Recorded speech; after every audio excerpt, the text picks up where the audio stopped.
Iran প্রসঙ্গে সিদ্ধান্ত নিয়েই ফেলল চীন। এখন কি করবে যুক্তরাষ্ট্র? ওদিকে আবার রাশিয়াও ইরানে পাঠিয়েছে তাদের শক্তিশালী মিসাইল স্কান্দার। এবার কি ভূরাজনৈতিক প্রেক্ষাপট বদলে যাবে, নাকি শত বাধা পেরিয়ে ইরানের বিরুদ্ধে হামলা চালিয়েই বসবে যুক্তরাষ্ট্র?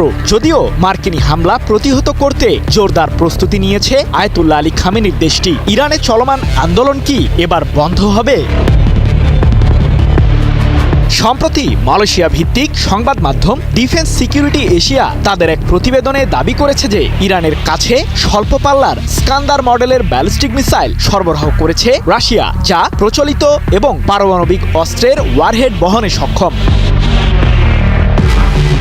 জানা গেছে শব্দের চেয়ে অন্তত 7 গুণ বেশি গতিতে ছুটতে পারা রাশিয়ার তৈরি এই স্কান্দার মিসাইলটি 500 কিলোমিটারের মাঝে শত্রুপক্ষের আস্তানা নিমিষেই গুড়িয়ে দিতে সক্ষম। ক্ষেপণাস্ত্রটি 480 থেকে 700 কেজি ওজনের গোলা বারুদ বহন করতে পারে। ইসরায়েলের প্রতিরক্ষা বহরে থাকা আয়রন ডোম, প্যাট্রিয়ট এবং অ্যারো মডেলের বিমান প্রতিরক্ষা ব্যবস্থাগুলো ভেদ করে দেশটির বিরুদ্ধে সহজেই হামলা চালাতে সক্ষম স্কান্দার মিসাইল, যা ইহুদিবাদীদের মাঝে ইরান সম্পর্কে উদ্বেগ আরো বাড়িয়ে তুলেছে।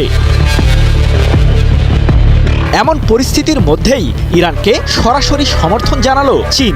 যুক্তরাষ্ট্রের দিকে ইঙ্গিত করে চীনের পররাষ্ট্র মন্ত্রণালয়ের মুখপাত্র মাও নিং বলেছেন, আমরা সর্বদা অন্যান্য দেশের অভ্যন্তরীণ বিষয়ে হস্তক্ষেপের বিরোধিতা করে আসছি। ইরানের সার্বভৌমত্ব এবং নিরাপত্তা আন্তর্জাতিক আইন দ্বারা সম্পূর্ণভাবে স্বীকৃত। আমরা ইরানকে সমর্থন জানাই। 12 জানুয়ারি এক প্রতিবেদনে বিষয়টি নিশ্চিত করেছে যুক্তরাজ্য ভিত্তিক সংবাদ মাধ্যম ইরান ইন্টারন্যাশনাল। এদিকে ইরানে ক্রমবর্ধমান উত্তেজনার মাঝেই দেশটির বিরুদ্ধে সম্ভাব্য সামরিক হামলা চালানোর হুমকি আবারও দিয়েছেন মার্কিন প্রেসিডেন্ট ডোনাল্ড ট্রাম্প। 2 সপ্তাহেরও বেশি সময় ধরে চলা ইরানের আন্দোলনে এখন পর্যন্ত 4 শতাধিক মানুষ নিহতের দাবি করেছে যুক্তরাষ্ট্রভিত্তিক মানবাধিকার সংস্থা HRANA। এছাড়াও বিক্ষোভ দমাতে কমপক্ষে 10,000 আন্দোলনকারীকে গ্রেপ্তার করেছে ইরানের আইনশৃঙ্খলা বাহিনী। যদিও ট্রাম্প দাবি করেছেন যে মার্কিন প্রশাসনের সাথে আলোচনা করতে তার সঙ্গে যোগাযোগ করেছে ইরান সরকার, তবে আলোচনা শুরুর আগে ট্রাম্প ইরানের বিরুদ্ধে সামরিক অভিযান চালানোর বিষয়টি বিবেচনায় রেখেছেন। অন্যদিকে ইরান যে পূর্বের চেয়েও প্রতিরক্ষার দিক থেকে শক্তিশালী হয়েছে তারই ইঙ্গিত পাওয়া গেছে দেশটির পার্লামেন্ট স্পিকার মোহাম্মদ বাঘের গালিবাফের সাম্প্রতিক এক মন্তব্য থেকে।